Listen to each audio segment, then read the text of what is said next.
It's super important that you start and end the day in your own mind.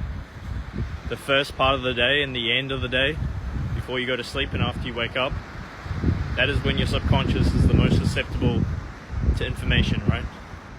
It's when it's the most malleable. So when you wake up and you get on your phone, or you go on your phone before you go to sleep, you're absorbing people's minds into your mind. So many people don't actually understand what it even means to have a mind. You guys realize that you have a crazy bioelectric computer attached to a non-physical interface with software that you can configure. It's actually next level stuff. And so many people are literally avatars of another person's mind. Why? Because they haven't created that immediate layer of themselves within their mind. Your mind is connected to your own original thought form server, etheric thought form server, that contains within it ideas and templates that you as a system are naturally and organically able to crystallize into physical reality. Like, for real. And if you give yourself the time by staying in your own mind, by not allowing other people into your own mind when you're most susceptible, you will come to find you have original ideas, originality, your own mind, where you're not thinking of things people put in your mind. Why do you think they blast music everywhere? Why do you think they blast music everywhere with all this neuro-linguistic programming? It's to get in your mind with catchy frequencies and tempos. They get deep into your mind, and you don't understand how to get rid of something from your mind. So you begin perpetuating it. You begin becoming the things they're speaking into your mind, and then you begin perpetuating realities and creating a collective reality that assumes what they want of you. If you in any way feel disconnected from your own energy, from your own originality, your own fresh ideas, you need to make sure when you wake up in the morning, you're not letting people in your mind, and when you go to sleep, you're not letting people in your mind before you go to sleep. You need to build space, an immediate layer of yourself.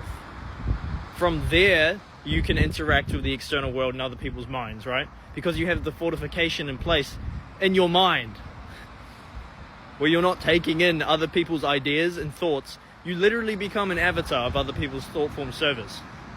Because when you take in a thought form and you mentally loop it, and it's running laps around your mind, that thought form originates from their thought form server, right? So you begin pulling on that thought form. You begin pulling thought forms that are associated with that thought form. What leads after a thought, a specific kind of thought? More thoughts that are associated with that thought. So you're literally accessing their thought form server. You've got their thought in your mind, and you're downloading more and more and more of their thoughts. And since the thoughts you're having aren't your own, you begin creating stuff their mind is creating through other people, not just themselves. There's so many people who are literally just vessels for other people's minds. This is one of the negative polarities of technology, right? It's so easy on an animalistic level to get that dopamine hit first thing in the morning and just before you go to sleep. But that is when your subconscious mind is the most malleable, and that's when you need to be fortifying your mind, creating that internal space where originality can rise, where creativity can rise, where authenticity and your own thoughts and ideas can come from. From here, you can interact with the external world and other people's minds and ideas and thoughts. But you need to ensure you realize the value of your mind. Just go out and sit in silence, out in nature somewhere, and just think about the fact you have a mind. Think about it for a half an hour. Think about it. I guarantee you will be quite shocked when you realize what this mind thing is. I think one of the worst parts about this is so many people are stuck in dungeon programming that they don't even care. They know that they're perpetuating other people's ideas. They know all their ideas and thoughts aren't original.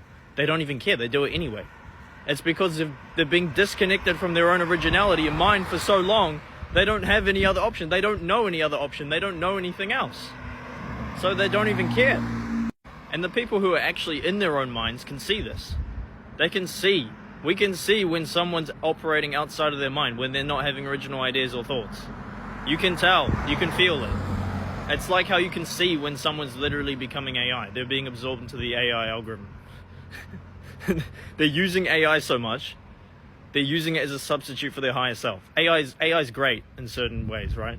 We get to decide how it develops. We're the collective consciousness. We get to decide where it goes. You see this a lot in the spiritual community. People will talk like AI. You can hear it in their voice. They gave up their mind and they're resorting to AI because they don't believe in themselves enough. The captions, AI. Wow.